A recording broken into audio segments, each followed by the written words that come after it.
But it was great in Germany because all the hookers used to buy the bands beers.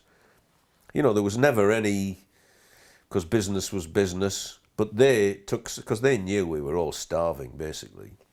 And there was kind of a good relationship between, and they would kind of mother us, if you like. And they'd say, come on, boys, you know, there's a beer, you know. And, oh, cheers, you know, thanks very much.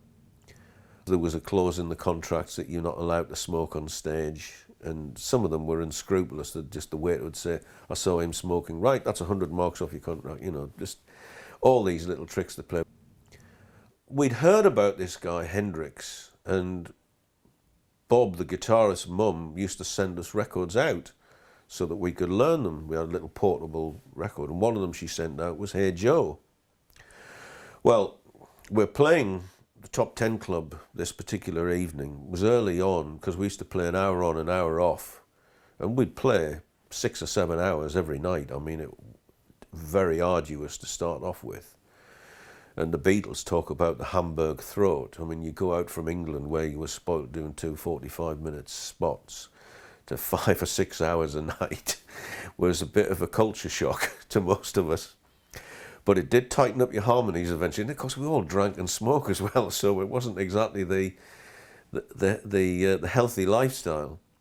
So the drummer was either left stage or right stage. Well, I was left of stage and playing away, and suddenly caught in the corner of my eye, coming in through the doors, this guy who looked like he'd come from another planet. I mean, he had the big afro, he had this huge military jacket on, you know, this sort of hussar's jacket. And I always remember he had a spliff out of his lips that was about the size of a drumstick. I mean, it was huge. Followed by Mitch Mitchell, Noel Redding. Of course, then I recognised Chaz Chandler from the Animals. Then things started to click, because we'd heard that Chaz had been managing this guy brought over from America. And bizarrely, in the party was Chris Barber. They'd parked up because they were doing a one-night stand at the Star Club that night, and had met Chris Barber, who was doing a gig on the Reeperbahn, and had said, oh, we're going in here for a beer. Do you fancy coming in? And So we had the Jimi Hendrix Experience and Chris Barber, who came and sat sort of to my left at the nearest table to the side of the stage. And of course, we finished our hour.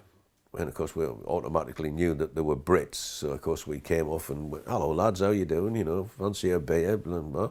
So we sat and joined them at the table, and we all got chatting. And they said, oh, well, we're doing a one-nighter at the Star Club, which was just round the corner. And as luck would have it, Hendrix was on at midnight. And we were doing the 11 till 12 set. Job done. So we said to Chaz, you know, can you put our names on the door? Yeah, no bother. So we finished our set about 11:12. Off we went, and we sort of legged it down the Reeperbahn, round the corner, into the Star Club. And we're just blown away. I mean, in those days, it was still very much that Mersey beat. I mean, we used to wear shirts and ties. I mean, okay, there were Paisley and Ben Sherman shirts and Paisley ties, but all the bands wore suits, and you know, and it was all that, you know. Then you see this guy playing a guitar with his teeth, and left-handed, you know, strung right, and I mean, it was like, what?